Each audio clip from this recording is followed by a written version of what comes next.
আচ্ছা, তুমি কি কখনো ভেবেছো কেন লর্ড শিবের গলায় সবসময় এক ভয়ঙ্কর সাপ জড়িয়ে থাকে? এটা কি শুধু অলংকার, নাকি এর পিছনে লুকিয়ে আছে এক ভয়ঙ্কর রহস্যময় ইতিহাস?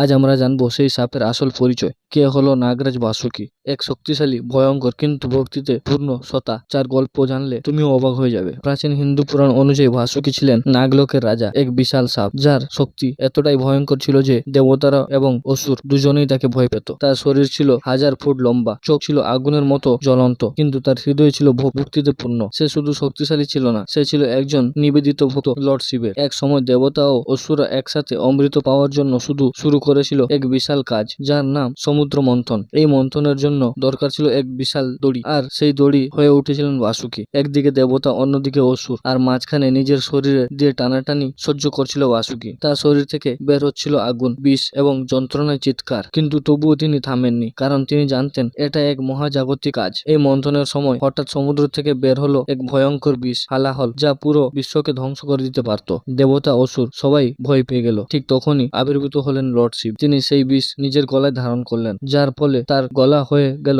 নীল, তাই তাকে বলা হয় নীলকণ্ঠ। সেই দৃশ্য দেখে বাসুকি এতটাই মুগ্ধ হন যে তিনি সিদ্ধান্ত নেন তিনি সারা জীবন শিবের গলায় থাকবেন। তুমি কি জানো শিব কেন বাসুকি নিজের গলায় ধারণ করেন? এটা শুধু অলংকার নয়, এটা হলো এক প্রকৃত প্রতীক, ভয়কে জয় করার প্রতীক, মৃত্যুকে নিয়ন্ত্রণ করার প্রতীক, আর প্রকৃতির ভয়ঙ্কর শক্তিকে নিজের অধীনে ধরে রাখার প্রতীক। লর্ড শিবা দেখতে চেয়েছিলেন যে ভয়ঙ্কর জিনিসকে ভালোবাসা ও ভক্তি দিয়ে জয় করা যায়, আর বাসুকি হয়ে উঠলেন সেই ভক্তির প্রতীক। এই গল্পের মধ্যে লুকিয়ে আছে এক গভীর রহস্য। বাসুকি শুধু এক সাপ নয়, সে আমাদের ভিতরে ভয়, রাগ ও অন্ধকারের প্রতীক। আর শিব, তিনি সেই শক্তি যে এই সব কিছুকে নিয়ন্ত্রণ করে শান্তিতে পরিণত করেন। এই গল্প আমাদের শেখায় নিজের ভয়কে দমন করা, নিজের অন্ধকারকে গ্রহণ করা। তাহলে তুমি সত্যিকারের শক্তিশালী হতে পারবে। তাহলে এখন তুমি বুঝতে পারছো লর্ড শিবা এর গলায় সাপ শুধু একটি অলংকার নয়, এটা এক মহাজাগতিক শক্তির প্রতীক, এক ভক্তির গল্প, আর এক গভীর জীবনের শিক্ষা। যদি এই ভিডিওটি তোমার ভালো লাগে তাহলে লাইক করো, শেয়ার করো, চ্যানেলকে সাবস্ক্রাইব করতে ভুলবেন না, কারণ সামনে আসছে আরো রহস্যময় মিথোলজির গল্প। ধন্যবাদ।